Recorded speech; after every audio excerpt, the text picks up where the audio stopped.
name is Gemma. I'm a health coach and a registered nutritionist at Second Nature, and it is my pleasure to be back with Sheila again tonight.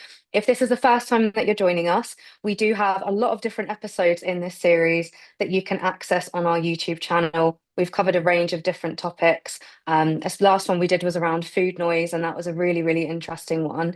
And I think today, you know, the navigating the stigma, I think it's something that all of us will have seen in the media at this point, that these medications have been around for so many years, but now that they're starting to gain traction and people are starting to take them, there's there's been backlash. I'm sure Sheila, you will know more than I have, especially with taking the medication. So I'd really love for you to share your experience, the highs, the lows, and what's worked well for you. Yeah, yeah. Oh, so wow, stigma associated with all of this, and the opinions of many, if you like, and just generally the public when they find out that you've been on these medications. And I think I said, if anybody saw the kind of like the intro video, I kind of said, people mostly say to me, well, isn't it dangerous? Right. And the other one was you just need discipline. And oh my goodness, what was the other? There were three of them that I shared so there was definitely the it's dangerous. The other one was it's basically the easy way out. That's the one that it was. Mm. Easy way out. Isn't it cheating? Isn't it the easy way out? And then the other one was, you don't need medication, you just need discipline around it. And a lot of this stuff for me um, comes from now that I know a lot more about it, of course, and it comes from just, I suppose a lack of knowledge about Mm. the whole obesity um, problem, if you like, and the fact that it's a disease as opposed to being able to be solved by discipline and willpower. And yeah, so the kind of I kept it quiet at first, right? I didn't kind of like shout it from the rooftops at first. I mean, I started this back in August 23. And although you heard of celebrities, because it was actually a program with Oprah in it that brought it to my attention, and then I started to research it in the UK. So it wasn't available properly here at the Mm. time. It was quite restricted. I was in one of the first cohorts that kind of got that medication, and so I kind of kept it quiet for a few months. I didn't tell anybody what I was doing, Why um was that? because I felt that public opinion. And until Mm. I kind of, really went into the research on obesity, and all of that kind of stuff resonated with me. And I kind of thought, wow, yeah, right. It is a disease. That's why I've not been able to ever keep it off. That's why, it resonates with me that, there is a biological system default here, in the same Mm. way as as you get when you're during menopause, or or any other kind of, or if you're diabetic, you've got some kind of biological system defect going on, or if you've got high blood pressure, right? In all of those conditions, right? When I understood that, and that the research was backing that it's a disease, and it's not just me that's a complete failure and Mm. that can't control what I eat. And it's not just me that's greedy and lazy and not doing enough, right? Once I understood that, and I educated myself, um, then I was like, no, why should I feel, you know, why should I feel stigma around this, right? I wouldn't feel stigma around, the fact that, if I was going through the menopause and taking HRT, I wouldn't feel stigma around that. I wouldn't feel stigma if I was diabetic and I took medication for that, or high blood pressure, right? I wouldn't put off taking medication for any other chronic condition. So why should I feel like that about this other chronic condition that Mm. affects me, which is obesity, And I think right? it's And because, ordinarily it's not been looked at as a chronic condition. And uh, I think that's where the issue is. yeah, there's still a definite weight related bias across, the general kind of narrative, and people who don't understand what this latest research is actually saying. Mm. There is still that public opinion that you can um, you know, solve this, and it's your choice to be like this. The And that's numbers not say true. differently though, I know. It's mm, just not true. And, you know, and so it was like a revelation for me. Once I kind of like understood more and understood that kind of medical research and the what the medication does and how it works, and after taking the medication and experiencing how it works, I and was you've like, gone through the wow, experience, you really have.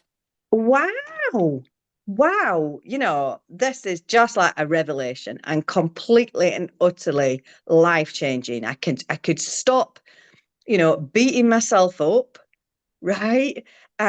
Because, anyway, it's just like so refreshing to kind of think it's not just me that's greedy and lazy, and it's not my choice. I'm not making a Mm, choice, to be, vastly overweight, to be morbidly obese, in terms of BMI levels and things. It's not my choice, and also it helped me understand the fact that even though I could lose weight with pure willpower, right?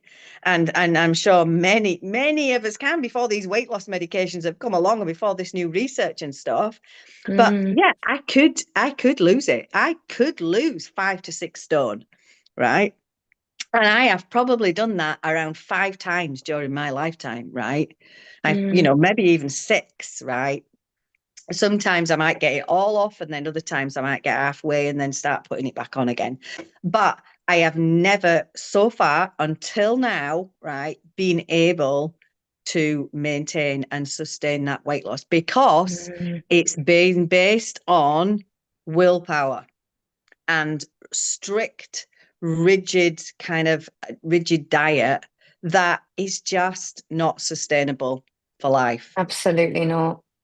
And I think at that's the all. biggest thing, isn't it? So many Yeah. people, I'm sure people who are watching this now will resonate with the fact that, and even losing weight, it's not always easy to lose weight because you have to change certain things in your Mm. lifestyle. But so many people end up putting on the weight and more when they go back to their habits because, as you said, it's not sustainable. And what I would really love to know, actually, what you were just saying there about in the beginning, you started to learn more about obesity as a chronic condition, and then you didn't really tell anyone that you were on the medication.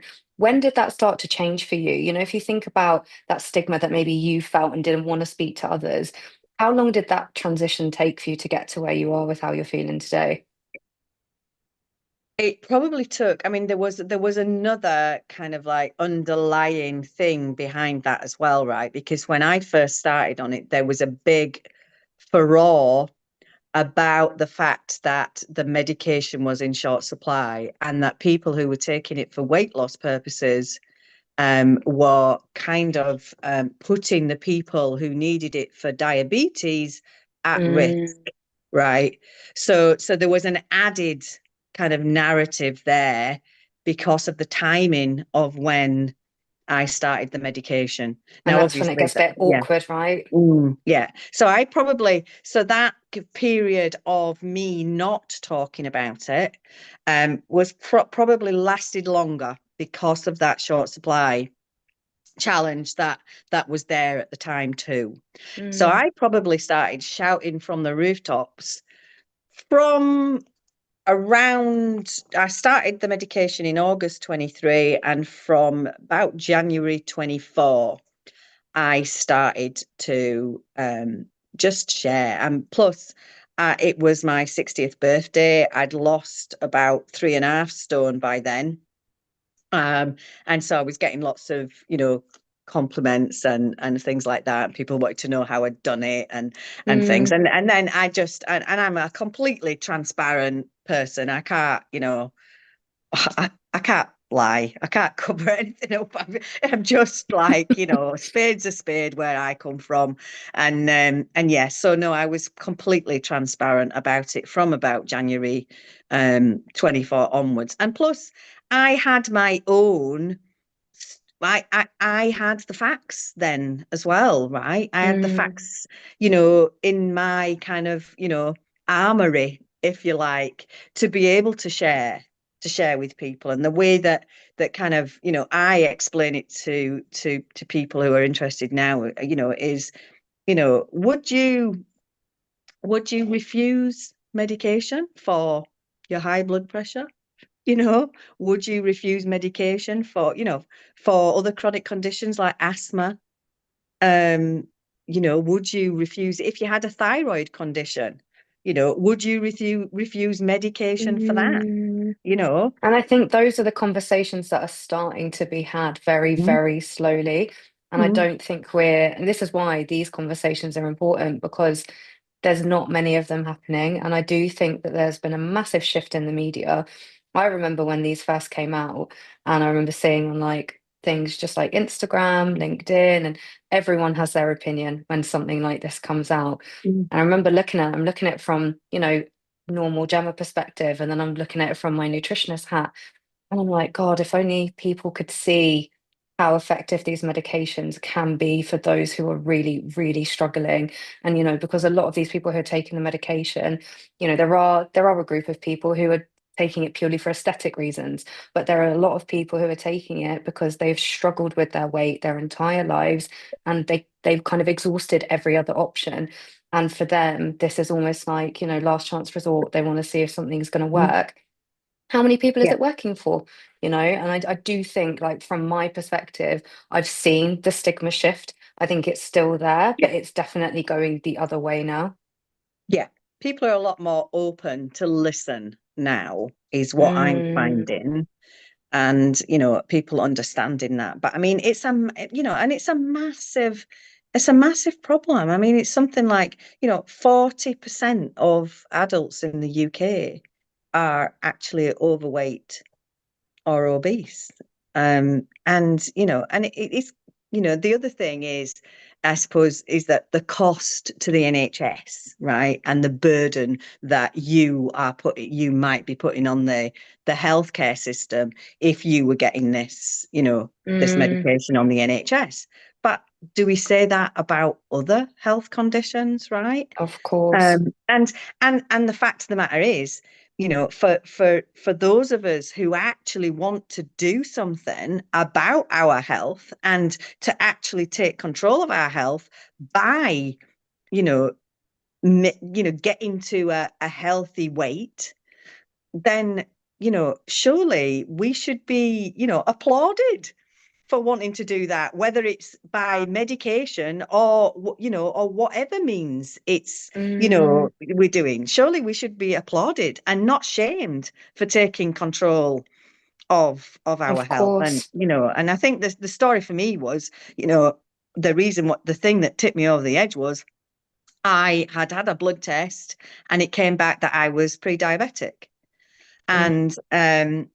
And I just thought, I've got to do something for this, and I've got to do something that is gonna work for the rest of my life. Approaching 60 and thinking, I do not want to do, and it's got to be something that fits with my life and doesn't make me feel like I'm completely deprived, and that I'm living a life that I don't really want to live, on these, these Mm. kind of fad things that I've done before. And I just felt constantly deprived.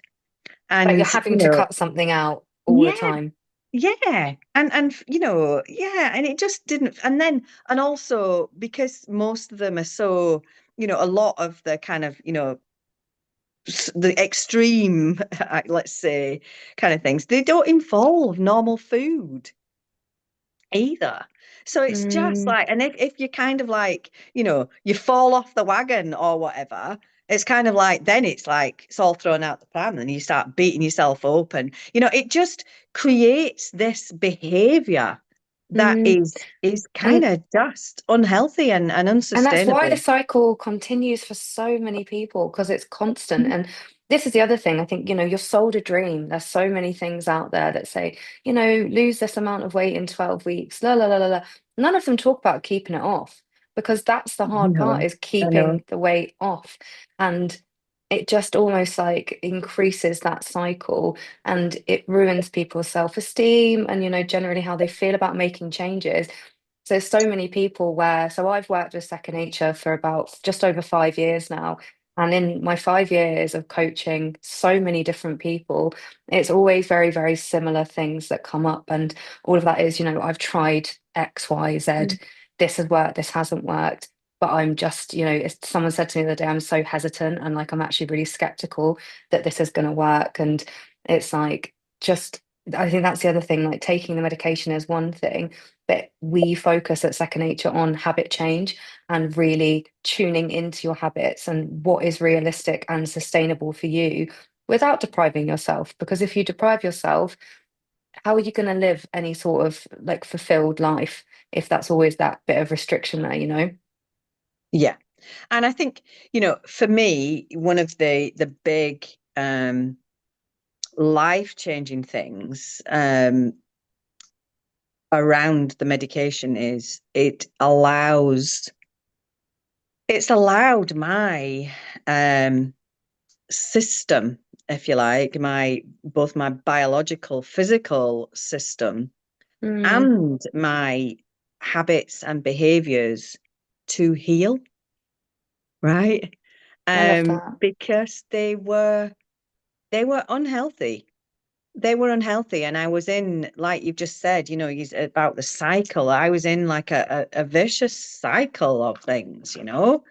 Mm, My digestive system was in complete overdrive. I had diverticulitis, I had IBS, I had all this stuff going on with all this kind of like, with all the weight. Um, that's completely healed. In terms of behaviors, it's allowed me, because the medication kind of like takes away the kind of brain triggers, right, for that food noise and for always mm. wanting food. It's allowed me to retrain using Second Nature and that the habits that it's creating. I love the balance plate model, and it's the fact that it's all normal food. Nothing is out of bounds, and it's No allowed restrictions me. over here. Yeah, no, no, no, no, no. There's no diets here. Where this is about freedom, right?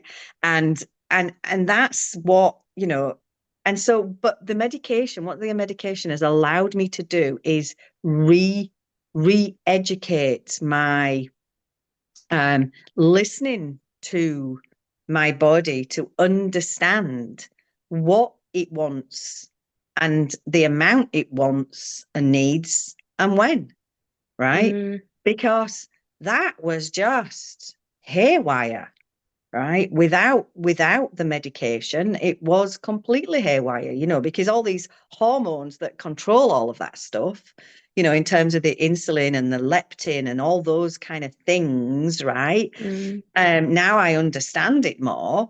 They were just completely out of sync. So I was always wanting food, and then I might eat kind of like some, you know, sugary food or kind of like some too high carbs that kind of, seem to be are my triggers. I know that, right? Mm. So I'd eat those things, and then I'd want more and more and more, and then they'd make me feel more ill and ill and ill, and then I'd comfort eat, But and your then I'd body's beat still myself up. craving them. Yeah, Yeah, yeah, that's yeah, it. yeah, yeah. And potatoes. I am actually a bit intolerant to potatoes as such. That I know I am, but when you're intolerant to something, you tend to crave it even more. Of Um, course. and yeah, so what it's done is it's kind of like removed it's allowed me the headspace, right? Mm. To not be kind of in that always wanting this and this and going looking for food and whatever, and allowed me that space to listen to what do I actually want to eat, and have I had enough now, right? Instead of having to finish the plate, because that's what, is all I've always done. You can't leave your food. I mean, that's from when I was little, actually. Mm. You always had to finish your plate. I've You couldn't, grown up with exactly the same thing. I yeah, still, even to this day, if I'm full, sometimes I look at it and I'm like, oh, what a waste. I But know. you know, you don't have to eat it. No. Well, and especially and because the medication helps you re-educate that appetite level as well. Mm. Because it does suppress your appetite, and plus your digestive system is slowed down. So so you can't fit as much in, because not as much is coming out at Mm. so it's all kind of like in a bit of slow motion. And yeah, so it just has allowed me to re-educate that whole behavior and relationship with food. It's just changed my whole relationship with food, certainly, That is and amazing. allowed me the headspace and the time to do that, Mm. and to re-educate my palate. Um, I like, I'm attracted to much healthier food now than I ever was. I eat Mm. much more fish, much more vegetables. I eat a lot more fruit, right? Because after years of doing these kind of fad diets, and training But you're not myself, allowed any fruit. yeah. Oh, yeah, you weren't allowed food. There were too much carbs in fruit, or too much sugar in terms of fructose and all this kind of Mm. stuff. And if you're on a keto diet, God forbid if you had an apple or a Have banana, nothing. right? Mm. You can't have that. You just don't have that stuff. It's bad. So all those things, are kind of like bad things, and you kind Whereas of now it's like you've been able to add all of these different things in. And I also think because you've been on the medication now, you said August, so it'll be like nearly 2 years. nearly 2 years, Your yeah. brain has probably, so like I know now as well for anyone on the call, so you have started reducing your medication. Mm. And I think it's one of those things where you've been doing this for so long now that even with reducing the medication, those changes that you would have made in the brain, there will be some that it's like, you've rewired certain pathways or you've created new pathways in the brain. So that, if you were to come off the medication, it might make it that little bit easier for you because you've had the time to be more self-aware about managing your hunger levels and thinking about what you want when you want instead of having the different hormones dictating that for you, if that makes Yeah, sense. yeah, yeah, yeah, yeah, Would you definitely. agree? Yeah, I would agree wholeheartedly. And nothing is out of bounds right now. So Mm. if I feel like I would like to eat a slice of cake, for example, right? But now I do actually think more about the consequences of certain things, as opposed to just kind of like rushing out, because I will have a slice of cake if I really feel like I would like a slice of cake, right?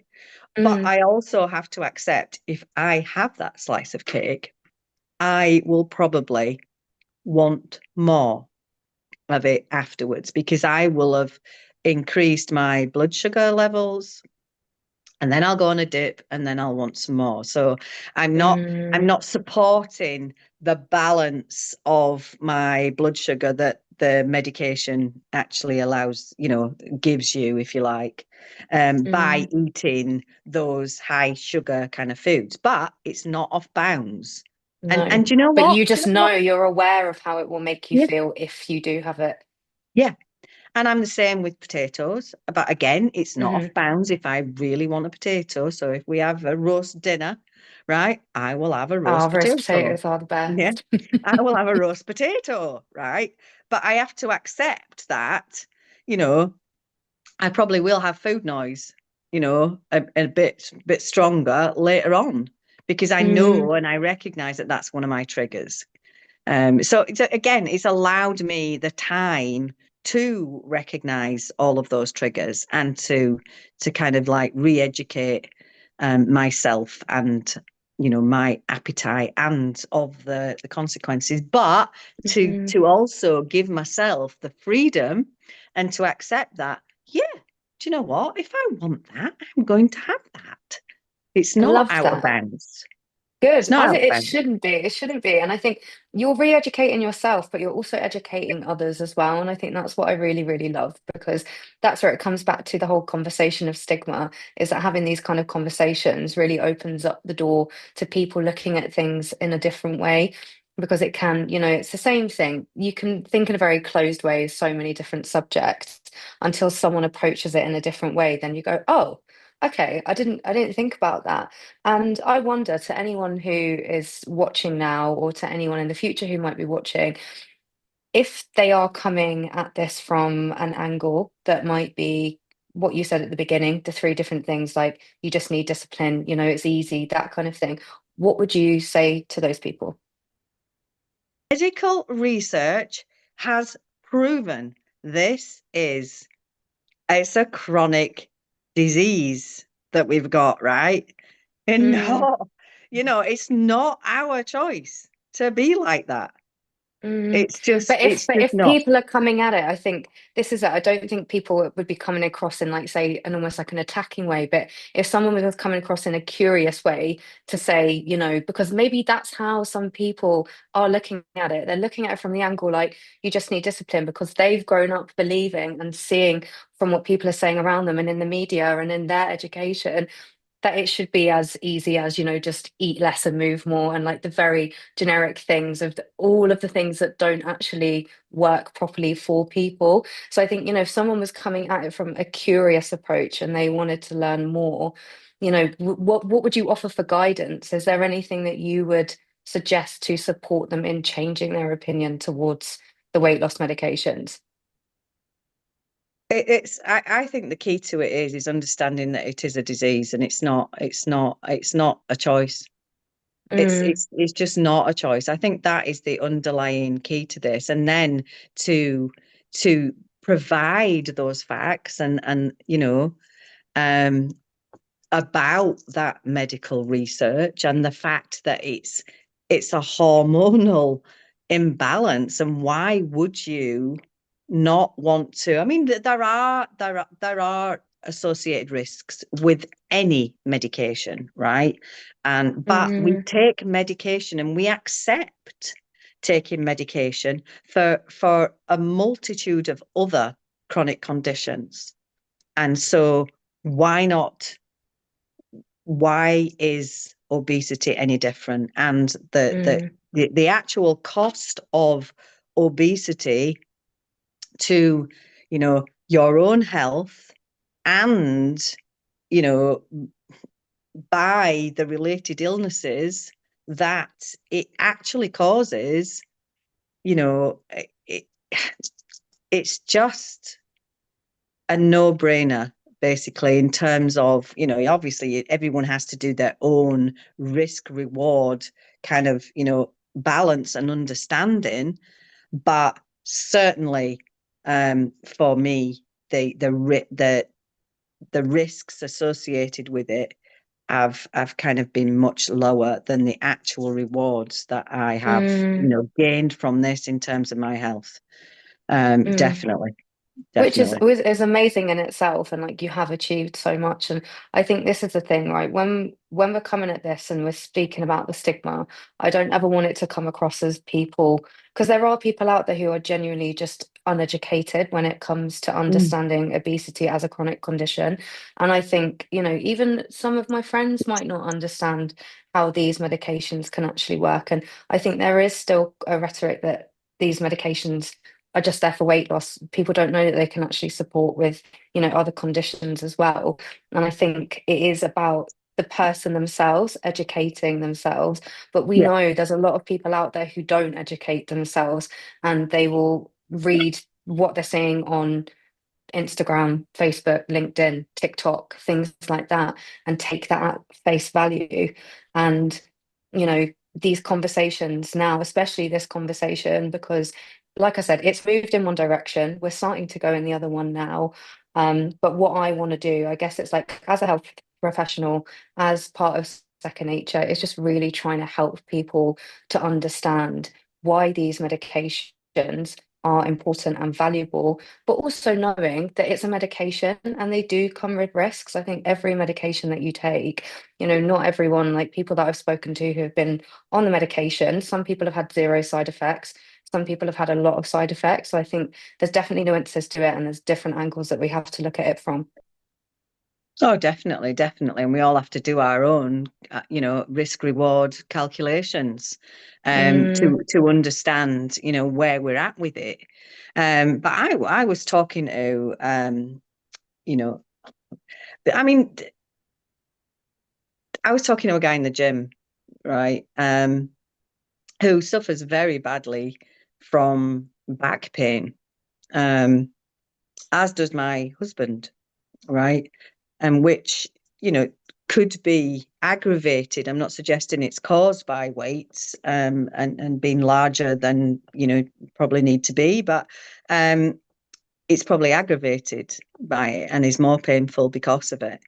And, he still had the view, right? I'm going to try and do this on my own for 9 months first, right? And mm, I'm kind of like, but why?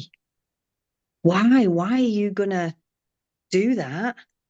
Why are you gonna kind of put off for 9 months? If the doctors told you, you know, that you had high blood pressure, would you say, well, I'm gonna try and reduce that on my own for nine mm. months first? But it also, I think it goes back to what I was saying earlier, that some people in their minds haven't exhausted that list of Mm. wanting to do what they can by themselves. And I totally like, in a way, I Because they respect still that. believe it's a choice. Yeah, and like Yeah. that, and that's it. And I think it's different in a way. I think, of course, when it comes to like God, all the different diseases out there. I think there's caveats to each of these, but I think when it comes to weight loss, some people haven't tried the basics. They haven't tried improving their diet. They haven't tried exercising more, improving their sleep, their stress levels to see if that works. And this is something that I see quite regularly in practice, is that people want to make these changes before they try this. But then on the other side, I do agree with what you're saying, because it's like if it is something that is offered and they have the opportunity to try it, then why wouldn't they? But I do think it's such a personal thing, isn't it? And what works for one person isn't always going to work for another. So you've got to weigh up, excuse the pun, you've got to weigh up all of your options. You have, but I think the key thing is just making sure that you are putting your health first. Mm, Because I think a lot of the stigma and a lot of the kind of narrative and the myths associated, with the medication have come from, um, you know, have come from the kind of a lot of extreme kind of circumstances, or kind of, black market, you know, um, yeah, that's the stuff that obviously prescribing, want to or stay not clear of. not taking it within the guidelines, or things like that, or Mm, or the kind of celeb kind of stuff, the skin. I mean, I watched a program the other day about skinny jab parties. It's like, what? This is what? about your kind Skinny of skinny health. jab parties. Oh my Skinny jab gosh.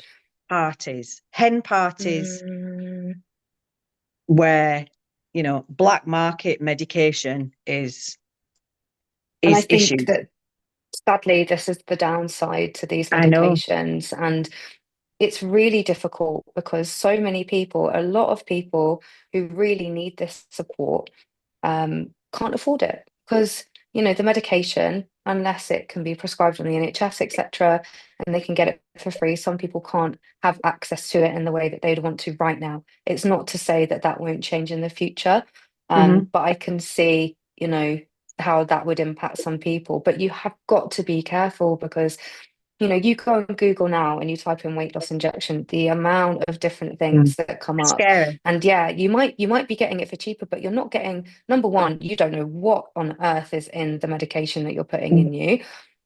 You're not getting the support. This is the beauty of Second Nature. With the program, you get the medication, you have a medical team working with you, but you've also got a registered dietitian or nutritionist who will be working with you the whole time. So, that's, I would guess, what sets us apart from those black market people because, at the end of the day, they're doing it because they want to make money. They don't care about people's health. And it's scary because I've seen it in the media as well, like how many people have harmed themselves not willingly, by getting medication that wasn't Yeah. backed by the NHS or anything else. So yeah, there's definitely a downside to it, and I think that feeds into the stigma as well, for sure, because a lot of that as well, you've got different conversations happening left, right, and centre. I think this is what makes it really, really difficult for people. Yeah, yeah, it's scary. It's actually scary. I mean, and the biggest, the reason I went, I kind of chose Second Nature over anyone else was the fact that, I had confidence in them because they are accredited by the NHS. And, Mm. I had confidence because it's actually an approved and accredited, pharmacy, that prescribes the medication, that it fits within the actual medical nice guidelines and policies, and has not prescribed, out with those guidelines in terms of, your BMI has to be a certain level. You had to kind of like prove that you don't have, Mm. there's a 360 You've degree got to cross kind the of, T's and dot the yeah, I's with yeah, with everything. yeah, yeah, But definitely. we've just So, had a couple of comments come in. So, one from Sean. Oh, Sean is one of our health coaches. So, hey, Gemma and Sheila, really looking forward to this one today. I have a couple of clients starting Manjaro, and they both want nobody to know about it, both male. I'm wondering how much the stigma differs between men and women with weight loss injections currently. That is a really interesting query. it is I a mean, really off the top of my head, interesting one. yeah, I think that's definitely something that should be put out there in terms of research and studies to find out. Because I do wonder if it varies between males and females. Because I think when you think about weight loss, and especially like over the years, it feels more predominantly female, but that's not the case. Like there are so many males who struggle with their weight who come onto our program, clients that I've worked with in the past as well. And it is, I guess there is that bit of stigma there, isn't it? Yeah, yeah, definitely. I mean, obviously, I can't comment because I'm female, but yeah, I can relate to that with the guys that I have you know spoken to about it. But Mm, maybe guys, just would prefer not to speak about those kind of medical condition, any kind of medical condition anyway, or speaking about anything, right? oh, bless her. Sometimes, right? Mm, But yeah, it is. Yeah, I think there's a definite challenge there. Definitely. Um, absolutely. it certainly is. And we've had another one said, what does accredited by the NHS actually mean for second nature? So I can answer this one. So we work with the NHS, we have contracts with the NHS. So if we think about my coach perspective, so I've worked on the consumer team and the NHS team over the years. The NHS team, so we do the National Diabetes Prevention Programme, weight management programme, type 2 diabetes. So we work very closely with them. So that's what it means when we say we're working with the NHS. Mhm. So I hope that Thanks, helps. Gemma. Yeah, And thanks. also, so we Sorry, I haven't just need to had, close the blinds. Oh, that's fine, don't worry. If anyone does have any questions, I can't see any that have come through at the moment, but please, by all means, put them in the box and we can get those answered. But we do have two questions that came through for you earlier, Sheila. I did send them. Let me have a quick look. Yeah. Um, Okay, so I was hoping that your speaker could offer advice on the adverse result of losing large amounts of weight in relation to loose and saggy skin and what they've done to combat it and has it helped or improved? Yeah, now it is a challenge, right? But I think I'm accepting at my age, which is 61, right? And carrying an extra 7 stone all over my body for many years, up and down. I have accepted more than anything that I am going to have saggy, loose skin in areas where I have, been larger than I should have been. And I haven't found a solution, and I'm not sure I will, other than acceptance, right?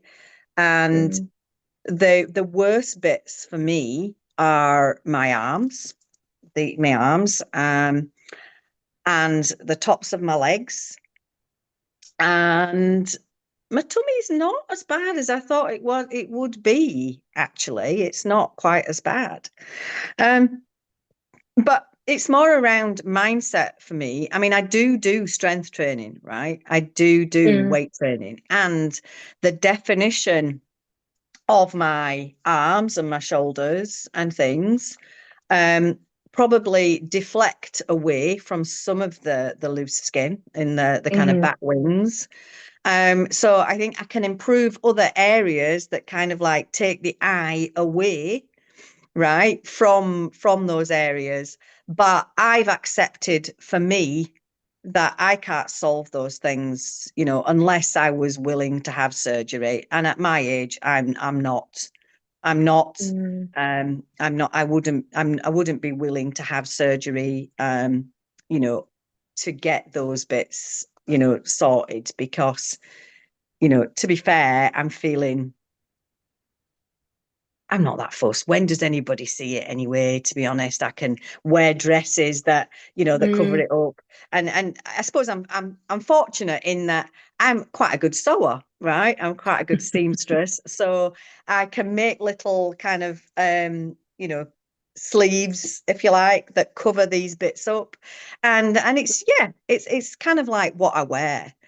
But I'm wearing a bikini. I wear a bikini on holiday. love that. I don't give a And monkeys, and you right? shouldn't. I think so many people get in this perception where they have to look a certain way before it's like the bikini body. Everyone has a bikini body. Just put a bikini on your body. It's about perception.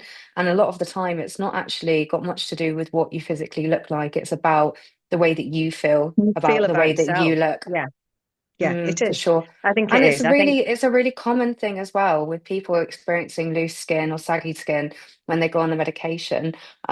They lose muscle, and it's really, really common when you lose weight and you lose weight quickly. And I think to a certain extent, you can do a lot of strength training, you can do things to help with it. But I think if you are losing weight at a fast rate, your body can't always keep up. And I think it can be hard for that not to happen. So I would say, it depends if what this age is, you're at as well. Yeah, because I think yeah. in my younger years, I could lose the weight and didn't get the saggy skin, right? Mm, In my younger years, because obviously you've got your collagen levels, or more like your elastic, skin. yeah. Yeah, yeah. So it was, but I think, once you get to a certain age, I just think it's much more challenging. To expect to kind of like to lose that weight, and for not to have saggy skin at all, whether you've lost it via whatever means. I don't think it's just about the medication. I think it's just, losing weight Mm, that you've had, for a while, and you know being over a certain age without, you know, the That's it. elasticity. Maybe this can be a topic for us for the future to think about these, because I think a lot of people, when they think about weight loss, they're like, oh, when I lose weight, I'm going to feel great. But a lot of people don't think about the side effects of how that weight loss will make them feel. The other one that comes up a lot as well is like a new identity. People lose a lot of weight Mm. and they feel like a different person. I've had a couple of people feel like, they feel like they're being seen and people are paying more attention to them. Like, it's honestly, it's wild the amount of things that change in people's lives, and it's not always for the better. So I think it would definitely be worth covering that. We've also had another question come in as well from the same person who said, so hoping I was like your speaker. I was hoping that your speaker could offer advice on the adverse result. Oh no, sorry. Can your guest speaker discuss how they maintain their weight and whether they continue to take medication? And if so, at what dose and what frequency? And do they see themselves taking the medication indefinitely? Well, the jury's out on all of that, I'm afraid. Who is it? Sorry, that's asked Gemma, so I can just say the name. Asked to stay anonymous. Oh, right. Okay, no worries. So, well, in response, the jury's out. I don't know, is the honest answer, right? So I have got to, I have started to, I mean, I'm learning as I go. And I am now on my, so when you first start medication, you go on an escalation journey and you up the dose. And when you have got to a weight that you are happy with, you go on a D. Well, you don't have to, right? But you know, you don't want, if you've got to a weight that you like, and you know, you want to maintain, then Mm, you need to find the dose for you that where you can maintain. So you're not losing any more, but you're not gaining either, right? And I need to find that dose for me. So I am not making any judgments about whether I can completely come off the medication, um, or whether I need to take a certain level or dose for the rest of my life, right? But I am mm, accepting that if I do, if it turns out that I do need to take a level for the rest, a maintenance dose for the rest of my life, then so be it. Right, is where I'm at. So I am now, like I said, I'm on the de-escalation journey. I'm trying to find it in the same way as you kind of get side effects when you're going, when you're escalating, you might get some side effects. I think when you're de-escalating, my journey so far is that, you know, my some more food noise has come back. I can eat more than I had and than I could on the previous dose. I'm still eating healthy. I'm still, you know, kind of maintaining. Um, and I did speak to the medical team, mhm, and the medical team have suggested that I maybe take the weight down a bit further, um, so that I've actually got a kind of, you know, a range where I can do this test and learn to mhm, understand whether so that level of medication is maybe, you know, too low. I'm mhm, starting to put weight back on with that medication. So, you know, I need to go back up again. You know, so just to allow yourself, maybe, you know, my kind of range is to allow myself to go down a further half a stone. I'm happy where I am now, but to go down a further half a stone to allow myself the freedom to find what that dose or solution is for me. Now, if I mm, find that I can, you know, I can maintain my weight, and the medical team have suggested as well that once you find that point, that tipping point, then is to maintain that for at least 6 months before you come off. So even if I was on mm. the lowest dose, but to maintain it for 6 months so that your body kind of gets the new set point.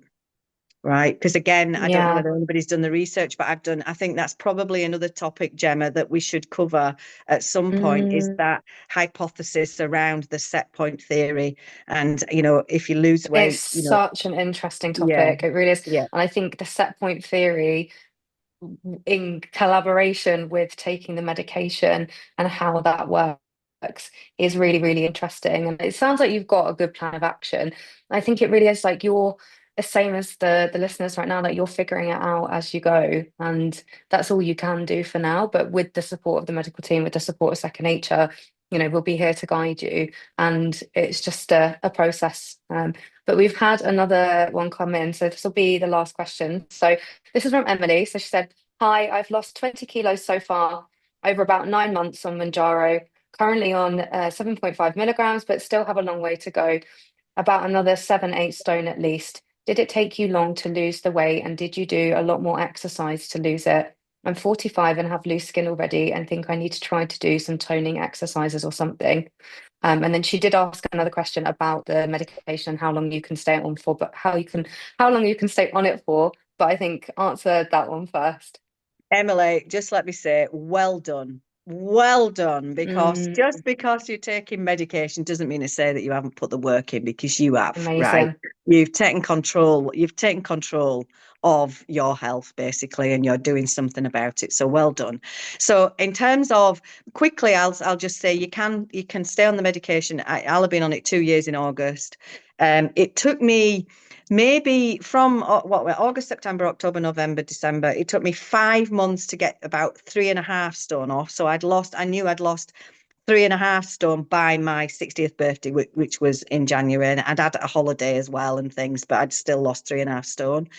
And then it's probably taken me another over 12 months then to lose the next 3 stone.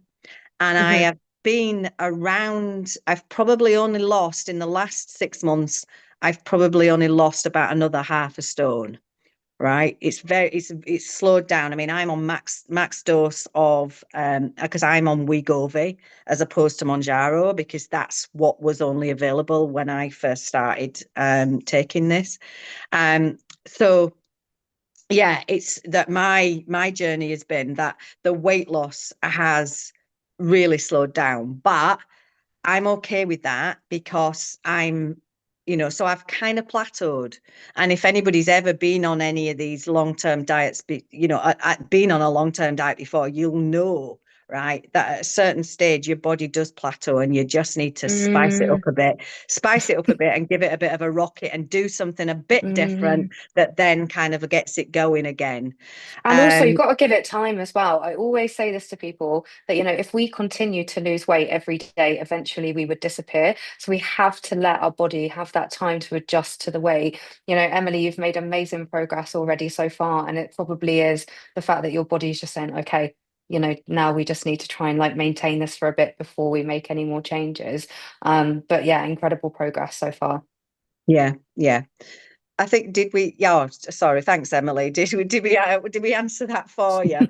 But yeah, and you can stay on the medication. I mean, it's only a 2 year guideline because of if it's prescribed on the NHS, right? If you're paying for this Mm, privately, there is no, this has been prescribed, long term to diabetics for the last 20 years, in different mm. doses when it's prescribed for diabetics. But there is no, there is nothing to say at the moment that you can't take this forevermore if you Mm. needed to. And thing is, watch this space. There's still so much research to come.